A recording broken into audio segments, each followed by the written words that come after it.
Hello and welcome to Take Your Time, a Persona 5 Royal in real-time podcast where I am very bright with excitement for those watching the video version of the show because we have a lot to talk about as we continue our playthrough of Persona 5 Royal in real time according with the game's, its calendar, because that calendar is the same as our calendar. I've said this a lot every time and it really annoys my co-host, so I'm just going to get to it. I'm Jonathan Dornbush, joined as always by my co-host Tom Marks.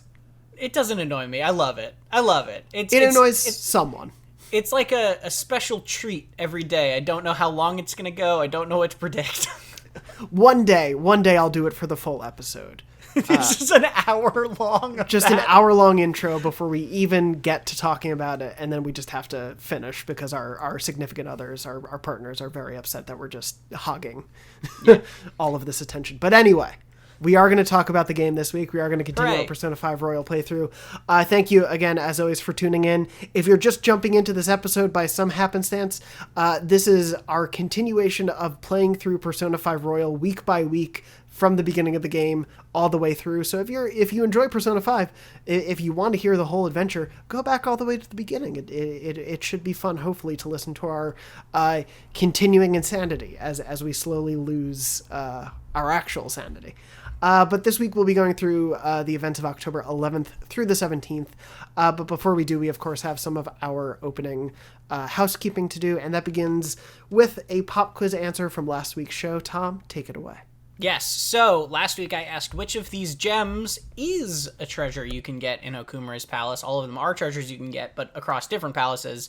And the answers were onyx, pearl, amethyst, or opal. Jonathan, did you have a guess? I think you wanted to guess this one, right? I did, and I tried to avoid looking at the comments for this week, so apologies that I haven't really replied to any. For some reason, I think I'm wrong now. I've had time to think about this because I had an immediate answer, and I think I'm wrong, but I'm going to stick with that initial impulse. And if it's close, I'll give my reasoning. I think it's onyx, so I'm going to say onyx. Is it onyx? It is not onyx. Damn it. Is it opal? It is. Okay, I think it was the O. The O for some reason was in my head, and for some reason I went with onyx. I should have gone with opal. So Thomas and Devin in the YouTube comments both got this correct. It is opal.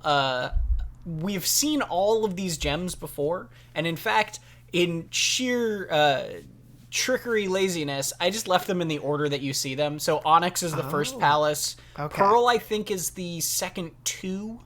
And then amethyst is the third, and opal is the last one that you see. So, or something like that. I don't remember.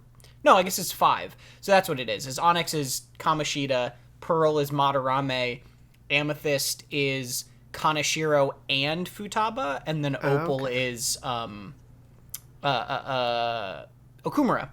And I believe I might have gotten that mixed up a little bit. But yeah, there's usually generally one gem per palace. Gotcha. And it's just the highest value thing you can find in that palace. So for Okumura, it was opal. Good to know. I think I also was looking at pearl, amethyst, and opal, and I was like, is that too close to Steven Universe territory? Maybe that's the trick there. But yeah, that's good to know of your lazy trickery, as you put it. Yeah. But thank you, as always, for those pop quiz answers, and congratulations to everyone who got it right. Your prizes are in the mail. Moving on from there, though, of course, we did have... You're like, what? Cryptic. We did have some viewer comments as well as a couple emails. I'm going to read the emails very quickly just because they're a little shorter this week. The first one comes from Chris. Chris wrote in and said, Hey, Jonathan and Tom. Just finished Okumura's palace, and while I was running to catch up to Okumura at the end, as we had talked about when you're sort of running up the pathways and trying to avoid some of those battles, I realized that I was insta-killing the shadows on the way. Nice. I didn't even know that was possible outside of mementos. It's too late for all of you, but this may make the next palace a lot quicker. In case you didn't know, you can do this in palaces as well. For reference, Chris was playing on hard, was at level 55.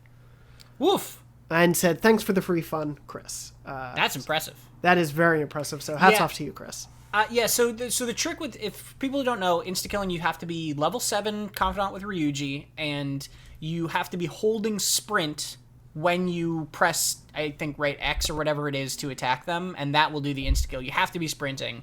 And additionally, if you use the Phantom Eye and their outline is green, that means they are insta-killable. And you have to be how many levels higher than them to do that. Yeah. So that's how you can always tell if that is... You don't have to just, like, guess, right? Like, you can actually always very easily know if you're going to trigger it and know how to trigger it. So, yeah. That is a very good tip. Sorry, my camera is, like, freaking out, I think, because of the sunlight in the background. But anyway. Yeah, we're recording a little later in the day than we usually do, and so it's, like shining like a beautiful, beautiful sun behind you. My camera is just very confused why there's that much light. Morgana should be telling us to go to sleep anytime, though. Yeah. And the other email to read, it comes from Nathan. Thank you, Nathan, as well for writing in. And said, hello, just wanted to say your podcast is awesome and keep it up. We appreciate that greatly. I'm dreading January because I don't want it to end. Do you think you will do this with another game after Persona 5 Royal is done? And Tom and I are here to announce that we're going to just be redoing Persona 5 Royal again. We thought that would be the most fun forever. No, I think it's fair to say, to be somewhat transparent, we haven't made a decision about that one way or the other. We obviously are really enjoying doing this. As we've said before on the show, it started out as just an excuse to finally get to talk together about a game we both love but played at different points. And sort of have that shared experience, and to hopefully share that experience with others. We haven't settled on whether or not we want to do something before or something like this after, but we've very much enjoyed the experience, and I think it'll kind of just come down to how we're feeling as we get toward the wrap-up period of this show. Yeah, we talked about early on the idea that it's funny because the end of Persona 5 Royal, like the last official in-game calendar day, is like a couple weeks before the first date of Persona 4. Yeah. And also next year lines up with the Persona 4 calendar exactly. So there's but neither of us, I don't think have you played Persona 4? I've played like the first maybe 2 or 3 hours. Yeah, and I've never played Persona 4, so Persona 5 was my first Persona, and I know that's like going to be surprising maybe for a lot of people, or maybe not, because it was also the most popular Persona game ever so far, so who knows.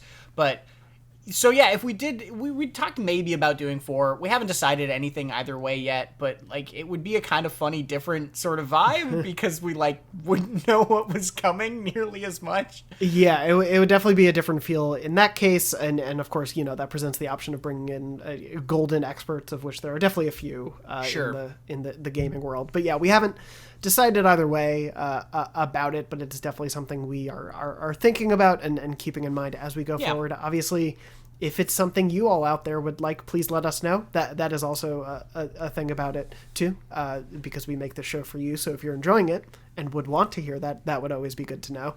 But yeah, we have very much been enjoying doing this.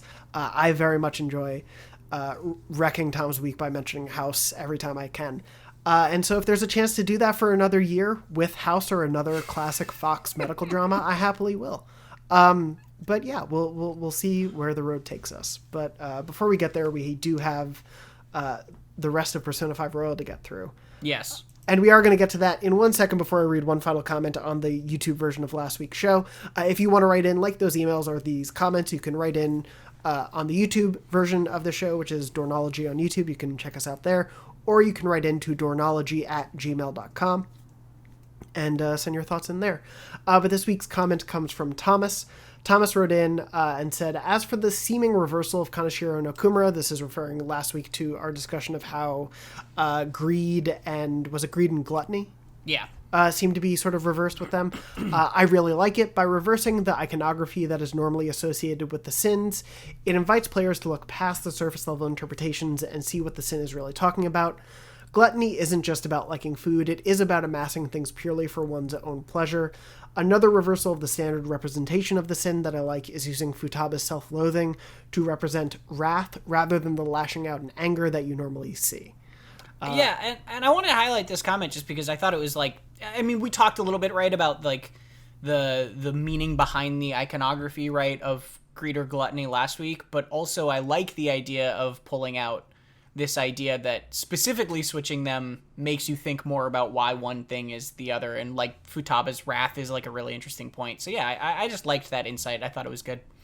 Yeah, no, I totally agree. And I feel like we got close to that idea last week. Like, we were talking about gluttony doesn't have to always mean food, but I think, Thomas, you really crystallized sort of I think why that works and why it's so interesting to grab onto. So thank you for mentioning that and for offering your thoughts on that. I still don't like it. Fair enough. I mean, all of these are valid points that I think are entirely dead on. I'm still grumpy not about it. You know, that's the thing that many would say once House got to season 6. All right. Where you can agree with some of the storytelling choices. Anyway, we're here to talk this week about the week of October 11th through October 17th. Every time I see the dates, I'm like, man, I can't believe how far we are in the game. Oh, we're that far in the real year, too. It's wild. We started this in April. Yeah, we're almost at Halloween, but we're going to be talking about this week, which I guess a little bit of spoilers because chances are you've already played this, but if you continue to get to the end of the week, you will have to play a little bit of next week as well, right? Without getting to save. That unfortunately does just happen sometimes. We won't be talking about those days, even though they kind of relate to the final day of this week, but we'll save the discussion of those last couple days till next week as well, even though chances are you've played them by the time you're listening to this. Sure. But we are going to be going through October 11th through October 17th, which, Tom, it will mean I have to put an explicit tab on this episode. But the way you've sort of framed this week, I would love to let you give the sort of overview of the week that you have in our run of show.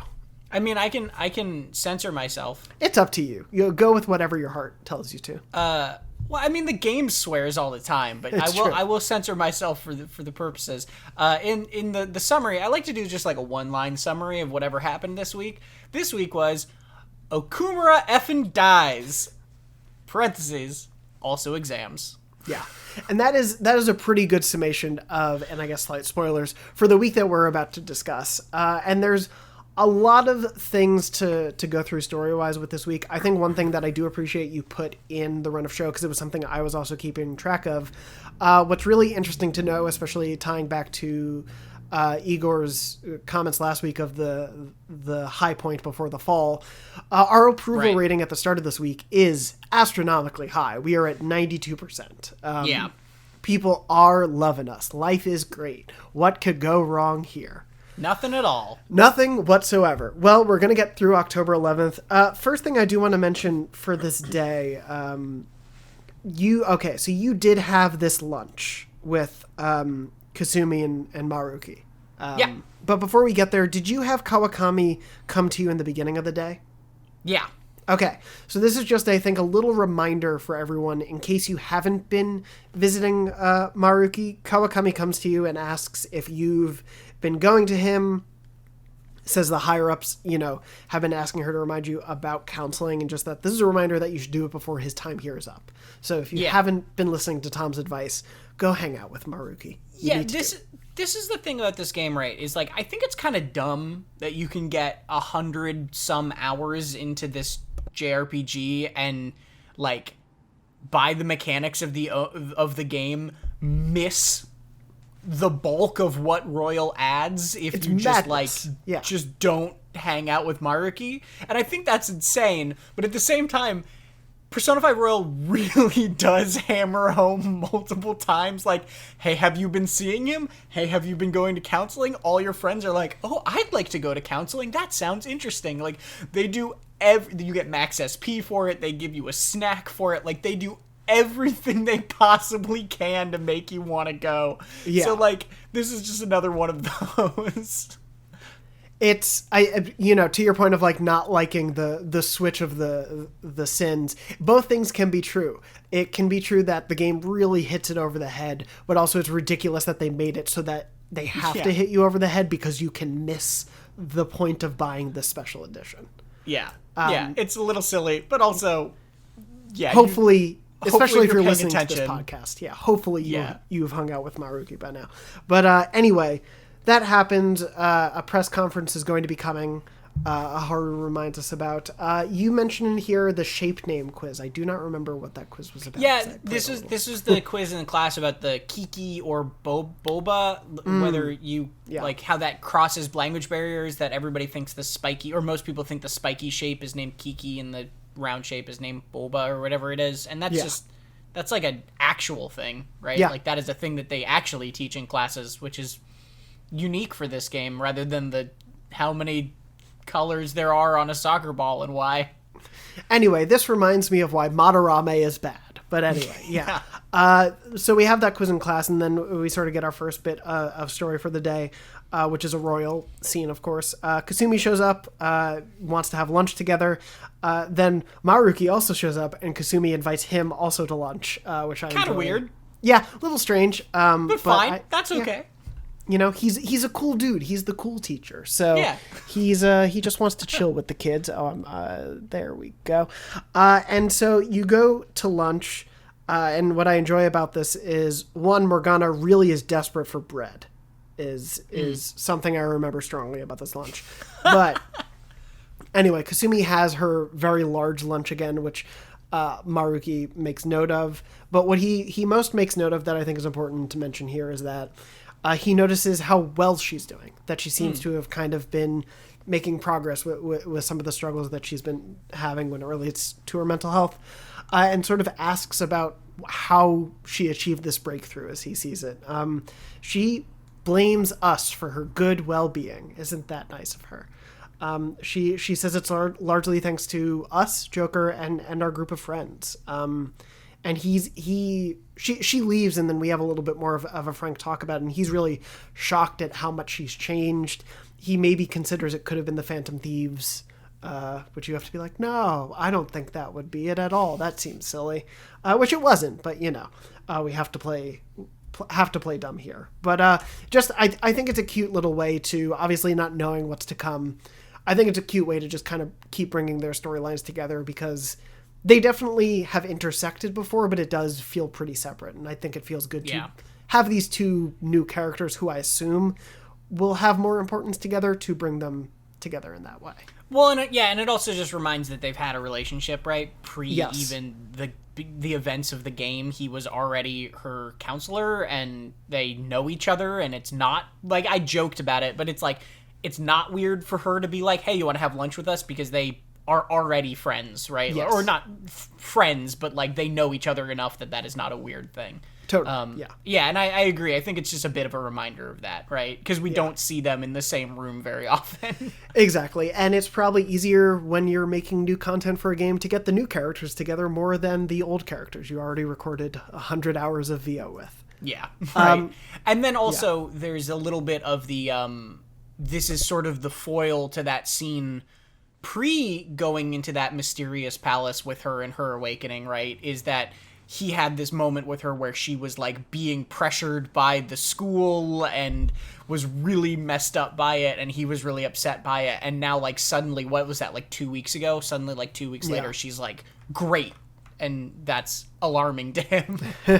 Yeah, and so to see this breakthrough is definitely a very important one, and I'm very excited to see whatever the hell happens with all of that. But before we get there, we do have other things to talk about with the main storyline as it goes on. And today's a little bit of an interesting one. Obviously, we're past the palace date. There's going to be a press conference coming related to Okumura and sort of the state of things there. We spend time with Haru. The whole gang goes up to the rooftop to help her with her flowers. And she's been planting upstairs at the school on the roof, which was, of course, our original hiding place meetup. It just nicely brings things full circle. And she suggests, like, now that we've accomplished this, let's have a party to celebrate. And we rent out Disneyland. I'm sorry, Destinyland. Definitely not, for legal reasons, Disneyland. And I love that this happens that night. I think the funny thing about all of this is, like, she's like, let's have this party. We'll have the place all to ourselves because we rented it out through work already, and we can't lose the reservation because we already spent the money. So let's just have this personal private party at Destinyland for all of us. And we go, which is hilarious. Yeah, it's so funny because, like, it's not a big deal that she's rich as hell. Like, they never really make a big deal of it in this game. except for this moment where she's just like, oh yeah, my family had already rented out the entirety of Disneyland, and it would have been a waste to get rid of it. It would have cost, like, we wouldn't have gotten much of the money back, so we just kept the entirety of Disneyland closed for this evening, but we weren't gonna go. Yeah. Like, what? Well, and I think it's specifically, to be fair, is like there was a work party that was going to happen, but because of all, the bad stuff, it's not going to. Yeah. But yeah, it's just really, this is one of those moments, I think, where they most directly address, oh yeah, Haru has deep pockets from that family. So we all go. It is very obviously a Disneyland parody because there is a big magic castle in the background. We are all wearing, I wrote it down, they're not... where is it? They're not Mickey ears, but there were some kind of ears that everyone was wearing. Yeah, like animal ears. Yeah, there's some sort of animal ears everyone's wearing. We go, obviously, the park's... Very specifically not mouse ears. Yes. No mouse ears. For legal reasons, no one is wearing mouse ears. Let's make that abundantly clear. There are no... do I have any behind me? No, I don't have any mouse ears, but there are no... I think they are like bunny ears or something else. Right. Anyway, so we're all having this party. It's a big, nice dinner. Of course, Morgana tries to hit on An. Ryuji interrupts it. Classic, mingling. Well, this moment, real quick, I do want to harp on this because Morgana is so not slick sometimes. Oh, no. Where Futaba, like, makes this jokey line where it's like, the fireworks are going, and Futaba says, like, fireworks are not as beautiful as you, and is like, isn't that something, like, boys say to their girlfriends or whatever? And An is like, anybody would fall for that line. And then Morgana, like, immediately tries to use the line. Like, without missing a beat. Like, did you not... What? Do you not remember the last 5 seconds of the conversation? She's gonna know. Yeah, An is not dumb. Yeah. It's very funny. Yeah, it is another classic. Morgana just does not know how to flirt whatsoever. Yeah. Anyway, thankfully, the romantic awkwardness of this cat-woman relationship quickly dissipates because the press conference is going to be happening. And we get our cutaway, very quick sort of cutscene cutaways to Okumura's conference. And he's admitting all of the wrongdoing that has happened and the problems of his company. He claims sole responsibility is very much just out in the open, as you would expect from a change of heart. Things seem to be going to plan. He then also announces he has a key piece of information to share with everyone, as you say as a preamble in any press conference. And just as he is about to say it, his eyes roll back in his head, and he starts to ooze black goo. Like you do. Like you do.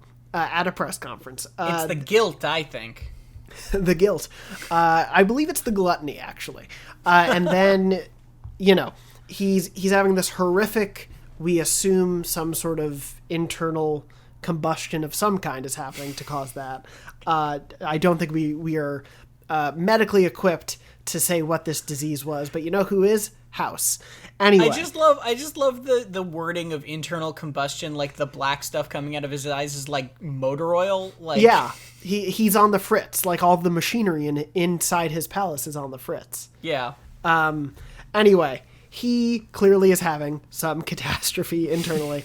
The press I like conference, that we're making light of this horrific moment. I mean, to be fair, he is a horrible man. It's super grotesque, this death, though. It is horrifying. Yeah, I think it is definitely worth taking a moment to say, like, they do not shy away from showing, like, before the camera's cut, how gruesome it is about to be for this man. Yeah. But anyway, the newsfeed cuts... and it returns to the group at Destinyland. Haru is naturally freaking out, and so is everyone else because they're very confused that things are going differently because this isn't what is supposed to happen after they've completed a palace. They're really, really freaking out, and just as they're freaking out, we get a cutaway to Sai and Akechi, who are also theorizing about what's been going on. They're wondering if that... maybe even perhaps he was an employer of the Phantom Thieves and that they basically dumped him when things went south between them. They're trying to rationalize what's going on here. Akechi suggests there might be another party behind things. It's all hypothetical, of course, at this point. But is there anything between the two of them that really stuck out to you? Well, between Sai and Akechi, there's the moment also where Sai reveals that she knows someone tampered with her computer, right? Yes, yeah. And blames, or not blames, but asks Akechi if he did it, and he takes like super big offense to this, right? Yeah. And so I think the scene kind of further hammers home that there's starting to become a rift between them. Yeah. But the thing that caught me off guard is like, it makes sense to me, or it made sense to me on first watching this scene, or the first times I've played it, that like, they're nervous that they did this. They think, the Phantom Thieves think that they did something wrong, and they're like, we did everything the same. Why is this happening? This isn't our fault, right? And Haru is freaking out because she just watched her father have a horrific death, like really traumatizing in front of them. And then it's very sweet, like, you can spend as much time as you would like at this theme park. I'm going to go home. And it's like, dang, Haru. Yeah. Aw.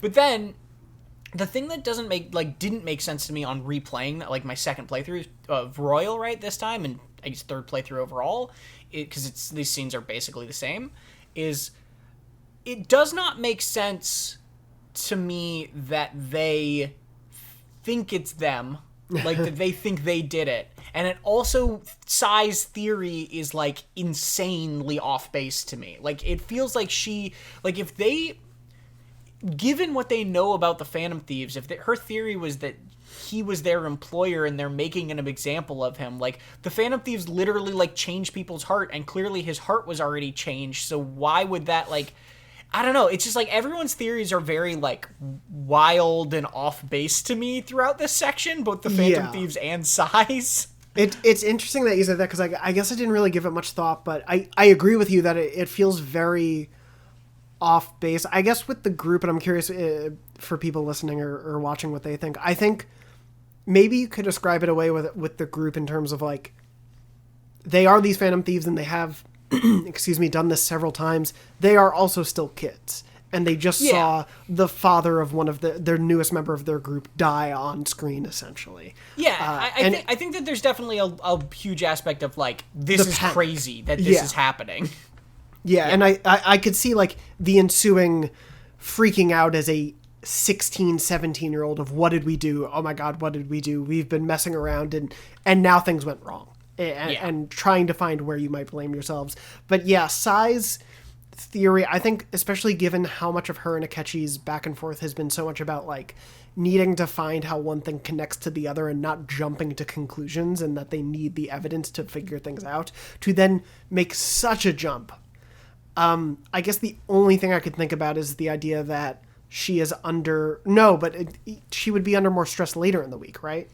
No, well, she's under stress, and also that the fact that I guess I have to remember that she doesn't know that there's someone else. Like, the Phantom Thieves know that there is someone else causing the mental shutdowns, but to her eyes, her theory is that they're all behind all of these, so of course they did this, right?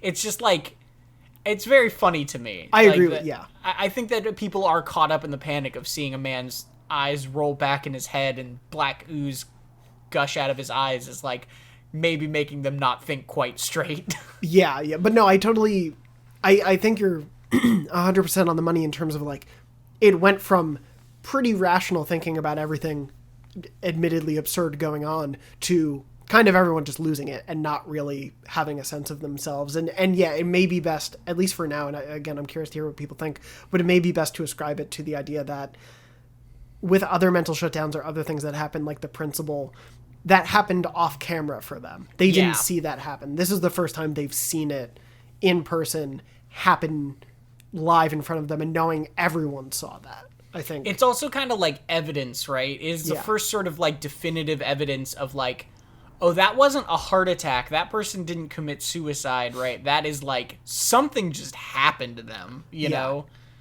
It is very clear, plain as day, for the entire world to see in this way, rather than just hearing, oh, I heard a bus driver or a train driver, this happened to them. Here is everyone seeing this on camera. And it doesn't go well. As you wrote in the run of show goes, uh-oh.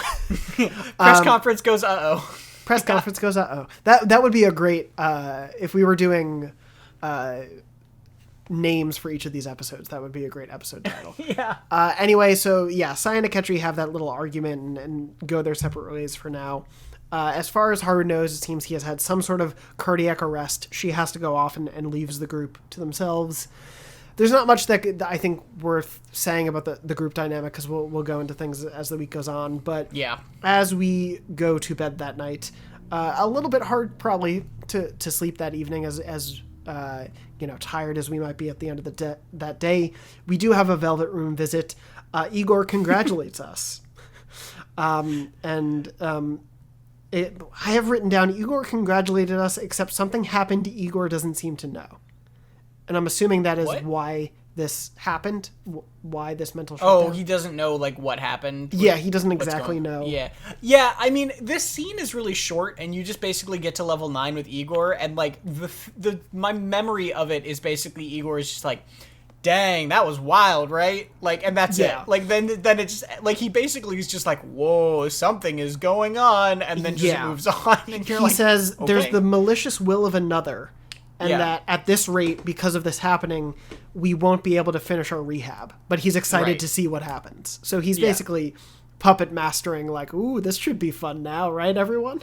Yeah. Sorry about her dad, I guess, but ooh, this is fun for me at my desk. Weirdo.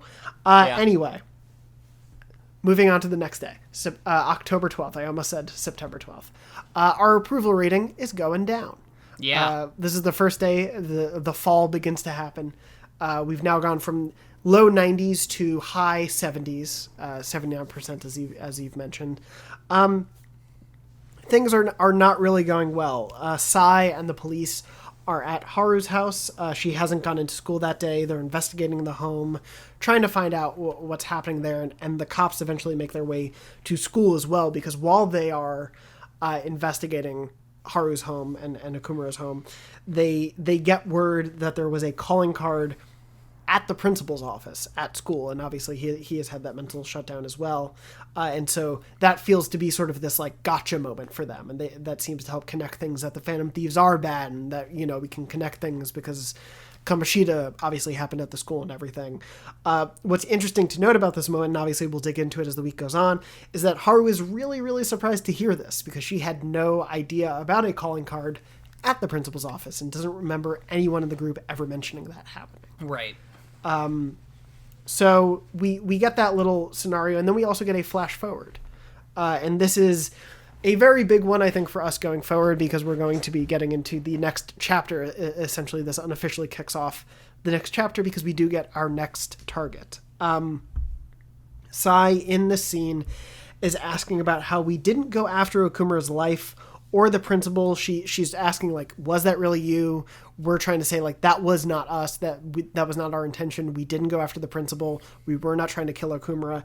And she begins to think we might be telling the truth, partially on the idea that the metaverse is so absurd of a thing to lie about that why would we make up this elaborate lie if there wasn't easier ways to lie? Exactly. This is such a convoluted way to go about saving our asses that she assumes, okay, maybe there's some truth here. So she wonders why we went after him, and still there's no proof right now of another suspect at this point, which is, of course, the big possibility of saying why we aren't behind these things. At this moment, Joker starts to get woozy again. Has a little bit of a collapse. But she really wants to know... Like you do. Yeah, like you do, during an interrogation. Have a little bit of a collapse, you know? To be fair, they have drugged us. This interrogation is going on seemingly for a very long time if we're telling this whole story. Yeah. And, I don't think they're feeding us. I don't think we're getting water. I think it's going pretty poorly. Mm-hmm. But anyway, she knows the latest calling card, the next one to come up, was addressed to a target to clear their innocence. That's sort of where we're getting to. She believes that this next target was aimed at to help prove that they are not guilty of all these things. And that's because the next target is Sai. Whoa, twist. Dun, dun, dun. And this also kind of gives more of an indication of where we're at in the timeline, because she pulls the calling card out of her, like, jacket pocket rather than, like, a folder full of evidence. Yeah. So this is pretty quickly after she has been, sent the calling card and everything. And obviously this comes after that introductory sequence, if you can remember 70 or so hours ago, all the way at the beginning of the game, when we were in another palace, which we'll eventually be getting to. But for now, that's sort of the cliffhanger that this leaves on. I don't think I'm forgetting anything else major from that convo. No, you get a level up, and I was kind of every time you get a level up with Sai, I'm like, oh yeah, we're really not very far along with her, right? Right? Like it's pretty early in her confidant line still. Yeah, and we haven't even gotten to ask her to hang out at the park yet. It's so disappointing. Tragedy. Anyway, moving on from there. Most importantly, of October 12th, we get a free evening.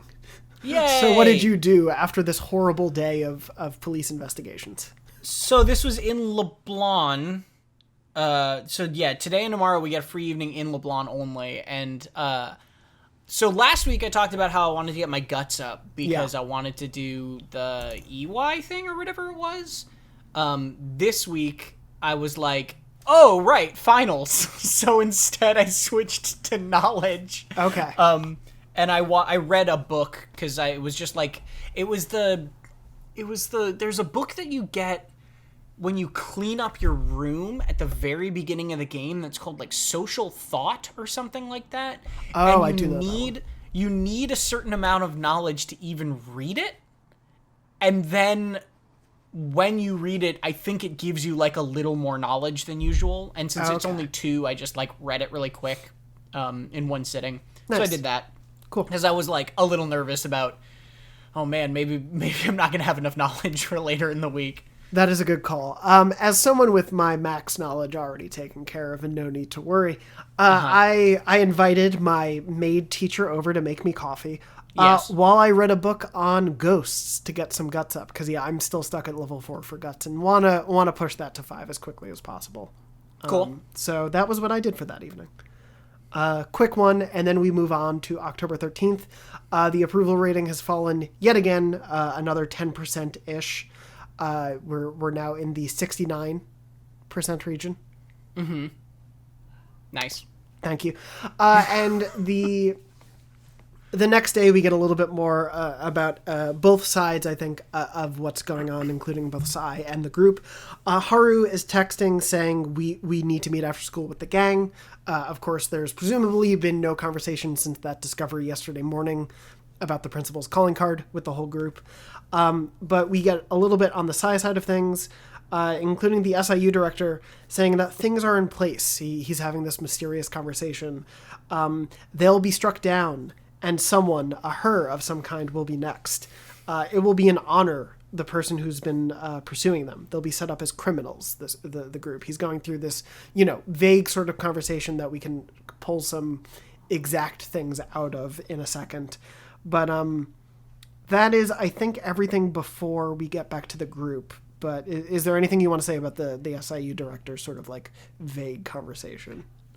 Just that it sounds like it's all going according to plan, and obviously the implication of the her is Sai, because he's talking about the person who's investigating them, right, as the reference of the her. But we don't know exactly what's going on still. Other than like it seems like this is all what they had hoped for, basically. Yeah. Which, from our end, obviously the kids don't know this yet, but that's not great.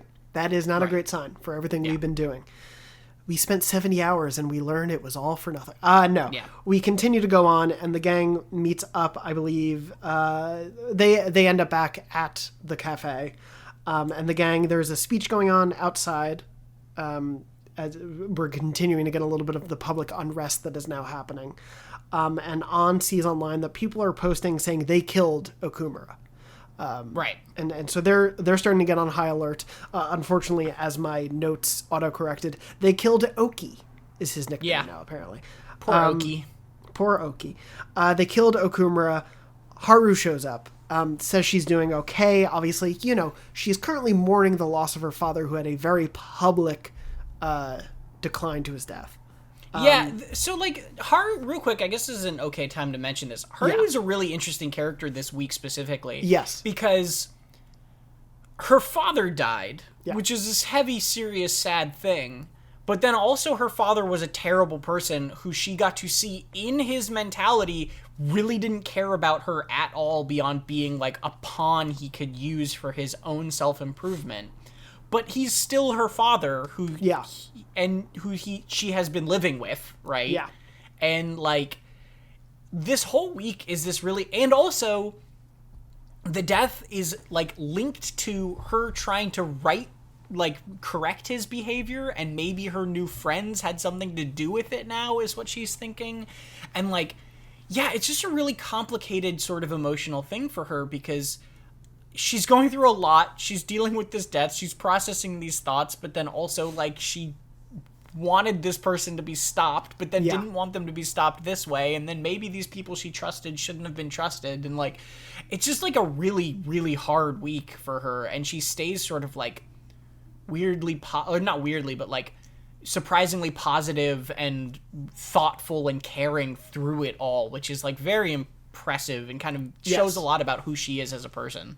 Yeah, and if I can, I guess, get serious for a second, and apologies for the bummers for a second, but as someone who had, like, a bit of a complicated relationship with their father before he passed, like, I also recognize that I think replaying this game and really paying attention to this week, now also caring about Haru a little bit more than I did the first time around, and I think not giving the credit to the characterization it deserves, I think them playing her this way is honestly really true to life. Again, everyone, I think, grieves in different ways, and so Haru's representation may not be the way people listening or people who have played this game grieved in their own ways for lost loved ones.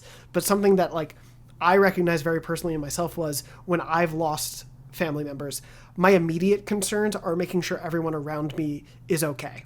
Like, and I try to stay positive in the face of pretty horrific things for my life. Right. Top 3 worst days of my life. I then spent the next days trying to be really happy for everyone else around me.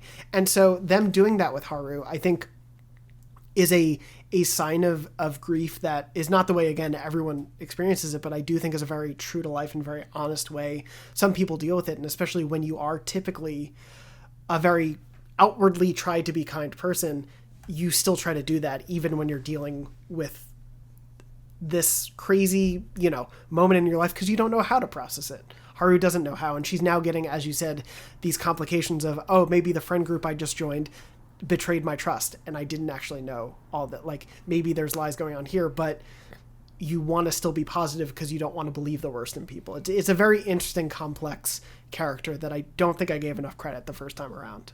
Yeah, and to your own credit for that, like, one of the things that Persona is really good at is consistency with their characters. So, like, once you know, like, throughout the story, I mean, so, like, once you know more about a person, going back and watching their earlier scenes before you knew who they were makes you realize how much of that person was really in the early decisions they made. This is the same thing with Yusuke, right? Yeah. Where Yusuke starts out as this weird, creepy dude who you're like, what's his deal? I don't understand. And then as you learn about him later in the game, and then maybe replay it and see those earlier scenes again, you realize that what you were interpreting as creepiness is actually just sort of like an aspect of that person that you did not understand, which is very thematic for this game. And absolutely. I think to your points about Haru, like, I think that it, now that you know her a little better, you look at these and you're like, oh, that is very Haru, right? Yeah. Like, the way she's acting is very, very true to her, who she is. Totally. I mean, like, I was pretty vocal about it at the beginning of this show all these months ago of my not really caring for Ryuji, and then getting to actually experience Ryuji, knowing so much of what I did, really starting to appreciate the character, which leads me, I guess, to my, like, weird piece of advice after doing the show is, if you have the time, I guess play Persona again at some point, because you might appreciate it a lot more. But, that's a big investment. Or just listen to this podcast. Or just do that. Anyway, Haru shows up, says she's doing okay, obviously trying to just work through things, and, addresses with the group, hey, so did you all target the principal, basically? Did you do a murder? Yeah. Or, in this case, potentially a second murder. Yeah.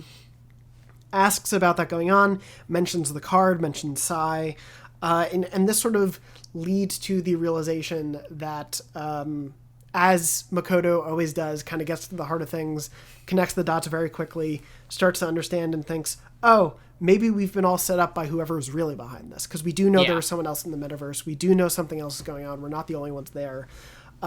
This happening and there being a calling card we had no idea about very much means there's likely an actual real culprit trying to set us up.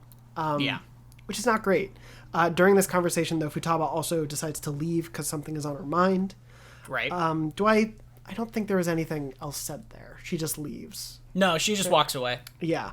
And then so the group essentially is catching up to where we are in terms of our shared knowledge base, because we have a pretty good understanding that there's someone else pulling some strings, but now they are beginning to connect those dots as well. Yeah. And what better way to ruminate on that all than another free evening in the cafe? So Tom, what did you do in this free evening? So this time I checked myself in the bathroom and I was like getting very close to knowledge. So I said, Such a weird thing to say out of context. You know. Yeah. So I figured I wouldn't worry about it, and I would use one of the like study hangout sessions later in the week to try to get like a double up of knowledge rather than reading another book. So I played a Guts video game to just kind of refocus on that. And the Guts video game is the one that's like the fighting one, so you have to do like down to forward punch or like do actual fighting game button combos. And like I am terrible at those, and so it's like genuinely actually kind of a tricky one. The first level is easy, but like the later levels are definitely like, oh, this is actually a little hard. That happened. I hung out with Futaba a couple weeks ago, and she wanted to play video games, and that was the game, and I didn't know to expect it. And then I was like, oh, do this combo in 3 seconds. What? And I totally lost, but she was like, oh, I won. Yes. And Morgana was like, oh, did you let her win? That's really awesome of you. And I'm like, yes, that is what happened. The cheat book for that one just makes the timer 99 seconds rather than like 5 seconds or whatever. And on the third level of it, I legit like almost used that whole timer in the first time I played through it, because I was just like, because you have to do like down to forward to back to like, you have to do like a really big button combo, and it's like pretty precise. Yeah. And you have to use the D-pad, which I know is like a fighting game. People like that for fighting games, but like I'm terrible at fighting games. So yeah, that's a tricky one. So I got some Guts. Nice. Where do you get the cheating book for games? I think it's in the oh god, what's the place? I'm blanking. The place with the crossroads and stuff. I'm blanking on the name. Crossroads. Sorry. Oh my god, we're right? both. Yeah. It's not Shibuya. No. It's not Akihabara. No. It is not. Oh my goodness! I feel like an idiot. We gotta look it up. We're doing a Persona 5 podcast, and we can't even remember the names of the places that are real world locations. I know, Persona it's 5. really it's kind of embarrassing. I'm not going to edit this out because I want people Shinjuku. Oh my god! There we go. Just total brain fart.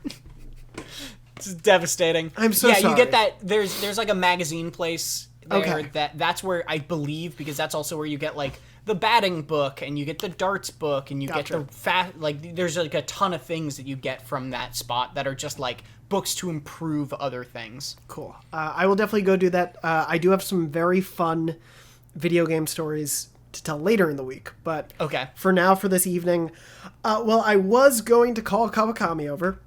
Okay. But I also wasn't paying attention enough as I should have been, clicking through things, and I accidentally just made coffee. Cool. But the problem was I had forgotten to keep up with my saves, so it would have been redoing all of the story stuff for the last couple days, so I just went with it. And I accidentally hit make coffee, so I just made coffee on my own. Well, there are worse ways to spend an evening. There are, and I learned about Mexican altura, which is related to the altitude of the beans and their nutty flavor that they provide. Anyway. I'm glad that we know that. Exactly, it was a good thing. That's value. You could have like made lockpicks. That would have been a bigger waste, right? Like, yeah, it doesn't teach me how to actually do that. Yeah. Thanks, Persona.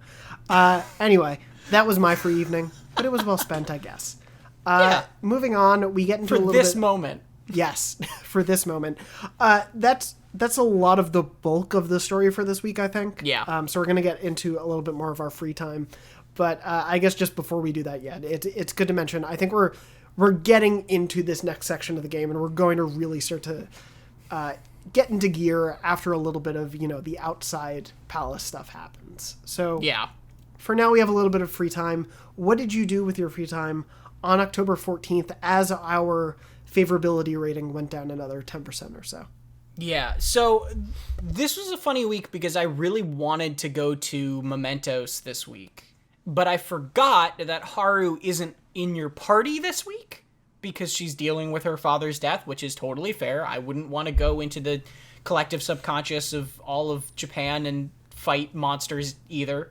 Could be a good distraction. Just gonna throw that out there. Everyone grieves differently, like Exactly. you said. Maybe somebody that they're into that, and that's fine. Yeah. So I didn't go to. I was gonna go to Mementos this week, like I was pretty sure about it, but then I didn't end up going because I didn't want Haru to not be part of the party for that. So on October 14th, I studied with Makoto because Makoto is one of the people. I think she's at like level 7 or 6 for me. Cool. So I got a couple points with her, and I maxed my knowledge. Nice. So I'm not gonna fail the test. Congratulations. Yes. And then in the evening, I leveled Sojiro. And no spoilers, but basically got his Mementos thing as part of that. Nice. I really need to go to Mementos soon because I am... Dude, I have so many people. Yeah, I still need to find a couple. Like, I know I have the basically, like, question mark and then go find the person to actually get the target. But, yeah, I think I have, like, 5 or 6 others to do right now. I have a lot as well. It's getting excessive. Yeah. It's kind of annoying. We'll have a Mementos grinding session in the near future. It's not like probably it's a busy... next week. Yeah, it's not like it's a busy time of year for video games, though. So it's not like we No. have other stuff to play. Not at all. Anyway, on October 14th, I ranked Takemi up to rank 10, just on the friendship path, not romancing. Nice. But got her to rank 10. And again, a wonderful end to that we'll get into that storyline at some point. But yeah, I did that. And then I read about billiards because I wanted to be able to get that final Cool. level up for that. So yeah. Nice. Quiet evening. Moving on to October 15th, our rating continues to drop. Things are continuing to look bad for the Phantom Thieves. You are able to have a chance to dodge some chalk during the day, or at least I did. Yes. Successfully. Although I'm already max proficiency, so... Yes, it didn't help me at all, but hopefully you were able to dodge the chalk for all of you out there as well. Tom, what did you do with all your free time on October 15th? As you take a sip of water. October 15th, I did a... So, Sojiro has a weird Mementos request where you have to do it, like, separately. You don't do it in Mementos as a normal Mementos trip. Okay. So I did that. Okay. And I'm avoiding spoilers there, but I basically did a separate special type of memento strip that was not a real memento strip to progress Sojiro's storyline, confidant line. Cool. So I did that. And then in the evening, I, now with max knowledge, went and hung out with Fumi and immediately got her mementos request. Nice. Because they say, you gotta have max knowledge, and then they go, okay, wait, now do this other thing. Yep. Yeah, I think I did that one too, so yeah, I know what you're talking about. Yeah. Yeah. So now I'm just collecting like Pokemon cards, these mementos requests. I think I've got like a ton as well. You're going to have a great 6-hour session. Yeah, it's gonna be fun. Quick tip for 2 things for other trophy hunters out there, I guess. Just, you do want to have max knowledge before these exams, because there is a trophy for getting the highest marks on your exams. So definitely go do that. And then there will also be a trophy for defeating the Reaper in Mementos, which we can get to when one of us has fought them in this playthrough, I guess, because I haven't done it yet. Yeah, the Reaper is an interesting thing. That's a thing that shows up if you take too much time or whatever in Mementos. In the base game, you could cheese it really easily by just like giving it despair and it would just like die. Yeah. That's as not the Reaper possible. does. Yeah. That's not possible in this one. Yeah. But I will say, if you just wait till pretty dang late in the game, you can outlevel the Reaper. Like, yeah. And it does not become like, it's not a scary fight at a certain point. It's just sort of a fight. Yeah. So my recommendation would be, don't force trying to fight the Reaper until you've leveled a lot, and just don't worry about it till later in the game, and then you'll have time. That's a good call, because of course, as a reminder, you do need to get to the end of Mementos before later in the game, and we'll get to that. But yeah, you want to be keeping up with Mementos. But yeah, I think I fought the Grim Reaper in December, and it was easy. It was not a problem. So yeah, maybe wait a little bit for that one. Yeah. Anyway. October 15th, I hung out with Futaba in Akihabara for points, but not a rank. Cool. She gave me a hero figure, which was very sweet. Nice. So I got that. And then, yes, I have to put this in the episode. Oh my god. I went to Akihabara, played the crane game. Yeah. Which is another trophy to get, and won it on my first try. I was so excited. you don't have to do anything. The thing about the crane game is it's just chance. I Right? think it usually gives it to you on the first try. Don't ruin this for me, Tom. I was so happy. I was so... Because this updates pretty frequently, like every like couple weeks in the game, that'll be a new thing, and you can get like 7 of them total, and they line your desk. Oh, I thought it was like a one-time win. No, you get a ton of them. I've already gotten 2, I think. I think I need to go back for the 3rd now.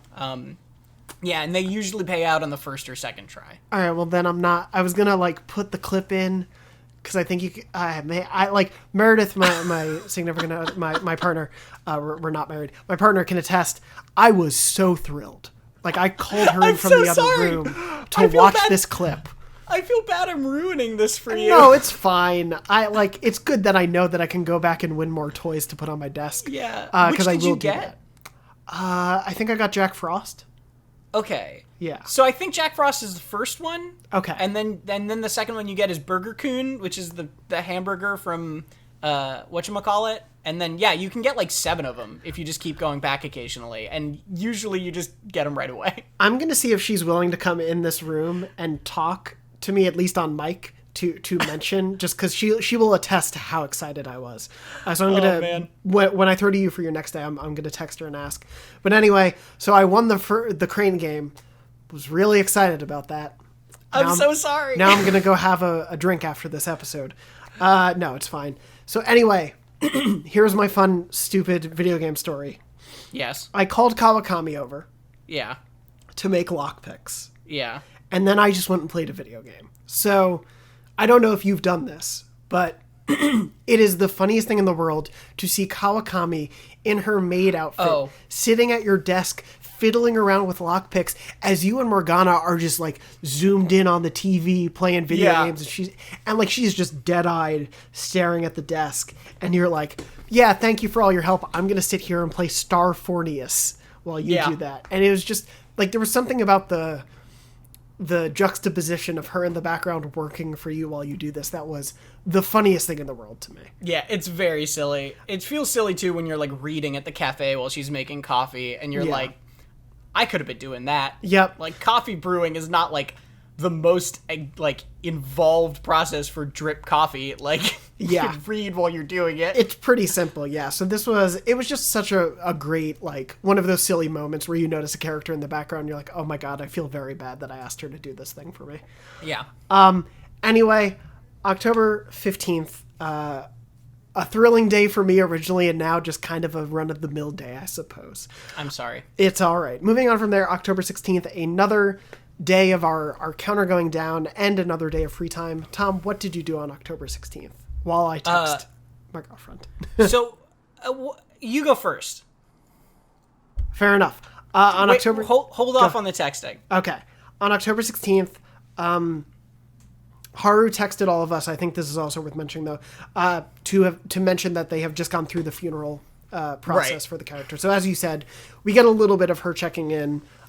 There's a reason she's not in the party yet, and there's a reason you haven't been able to go to Mementos with her. My day, though, I got Futaba up to rank 7. We hung out in the day. Kawakami came over to make coffee, so she was downstairs while I continued to play Star Fornius.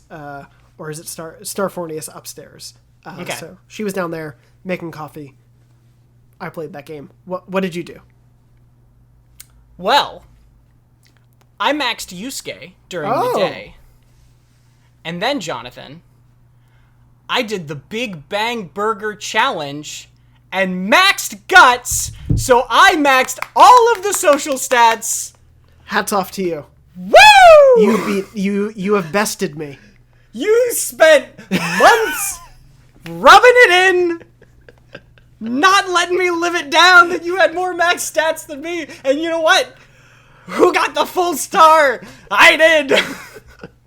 You know why I did the Big Bang Burger Challenge? You know why? You know why specifically I did the Big Bang Burger Challenge, Jonathan? Oh my god. I specifically did it because the day earlier, I was like, what if I play the Guts game? And I was like, oh, that didn't do it. But then I was like, what if I play the Guts game 2 days in a row? And then I was like, oh, that gets me max Guts. And so I reloaded my save, and I was like, how do I get exactly 4 points in Guts in one day? So on the last day, because this saves a time of not having to do 2 sessions of it, because you don't get 4 points very often. So I literally figured out that if I went to Chihaya, paid her to get extra points in Guts, and did the Big Bang Burger challenge, I would specifically get 4 points in max Guts this week. And I did it just to be a spiteful asshole. Oh my god. What a payoff. Woo! This is incredible. Yeah, I have been spending. It is fair to say I've spent the majority of the show rubbing it in about how well I've been doing on my social stats. Still don't have 2 of them at 5. So I probably popped my mic like crazy there, and I apologize. It's but fine. Don't. I me and my significant other were playing the game, like kind of doing this map, and like I think I said like at least 5 or 6 times. I just looked at her and I was like, this is the most petty thing I have ever done in my life, that I'm like specifically mathing out how to do this. I love it, frankly. I can't believe I can't believe that. I really thought I was going to be able to get to all 5 before you. So how does it feel? It's all right. Yeah. I was gonna do like the Thanos scene of like, what was it worth it? What did you have to give up? And it's like a couple days of your in-game life. No, it feels good. Yeah. I mean, I wouldn't. People who know me know I am not like this type of human being. But, like, the fact that you kept bringing it up, like, triggered something deep inside me that I was just like, I'm gonna get it. I love that because I'm sure you also know that, like, I am not the type of person to bring that up in a real way. Like, I don't actually. Exactly. Yeah, so I love that it brought out both of, like, this silly instinct in both of us. Yeah. That is not who we are as people whatsoever. But man. That is amazing. Congratulations to you for maxing out the star. Thank you. I do. Now I have all those points wasted. Yeah, that's one thing about it is like, we do have a couple more months to go. I kind of wish there was another level in Royal. Like if they all went to 6, I wouldn't mind.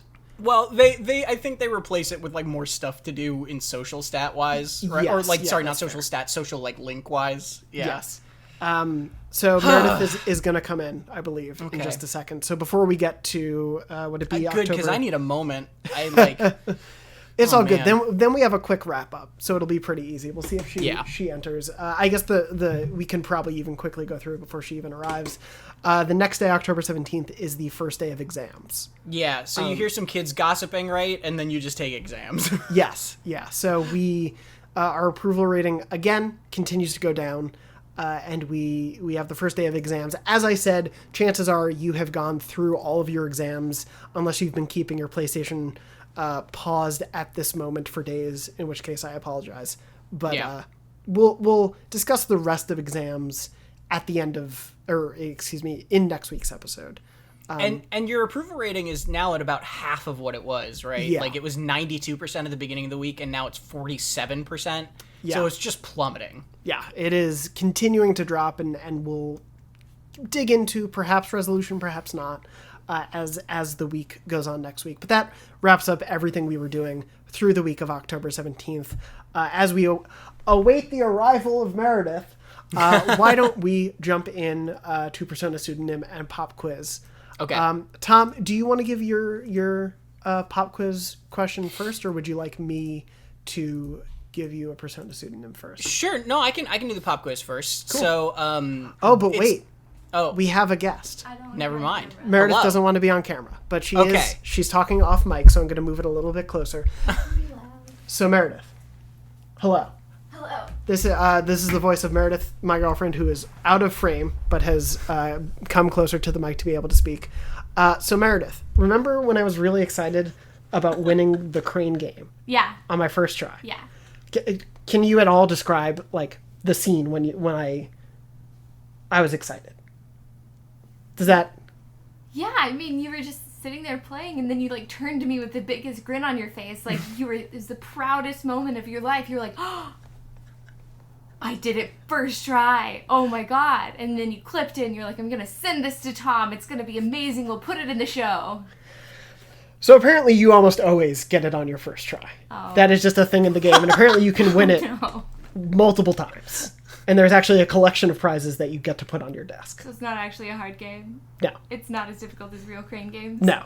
Oh. It was incredible because Tom let me go off about how excited I was and then just broke the news to me. Yeah. But yeah, it's okay. If for those watching on video, you can see a sympathetic hand reaching from out of frame. I just wanted to get your view of that moment on the show. You just made us lose the match. Oh, I'm sorry. Yeah. Oh, I was the only one alive. Oh, okay. They were playing Fortnite and I made them lose a match. Kids these days, what are you going to do? Anyway, thank you, Meredith, for your contribution to the show. Of course. Here's my tangential crane game story. I just beat Yakuza Like a Dragon, and I started Yakuza 0 just because I liked Like a Dragon so much, and I've never played any of the other games. And there's a crane game. Hey, dog! There's a crane game mini game in Yakuza, and it's like an actual you have to line up the crane thing game, and I spent a really long time trying to get a prize, and I finally got it. And then my game crashed, and I lost the save. Oh, no. And I haven't gone back to the game in a week. Oh, I'm so sorry. That is a nightmare. Yeah. I feel so bad. I'm very sorry. Also, for anyone watching on video, Loki has joined us. Anyway. Jonathan, I'm so sorry. This week was a high week for you, and I feel like I've just crushed it, and I feel bad about that. Hey, we all deserve to be brought down a peg, to be kept humble. And to also have our wins like you did this week. But don't get me wrong, if I find a chance to get you back, I'm going to. That's fair. I'm going to win Persona 5. I'm going to beat you in Persona 5 somehow. We'll find a way.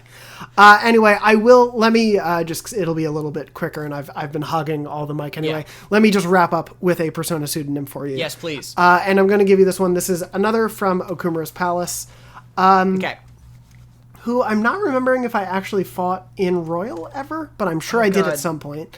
I forgot all of these. I was paying so much attention while I was playing the Palace, and now I just forgot all of them. Well, then that's perfect timing for you to tell me who is the Shadowed One. The Shadowed One? I don't even know that.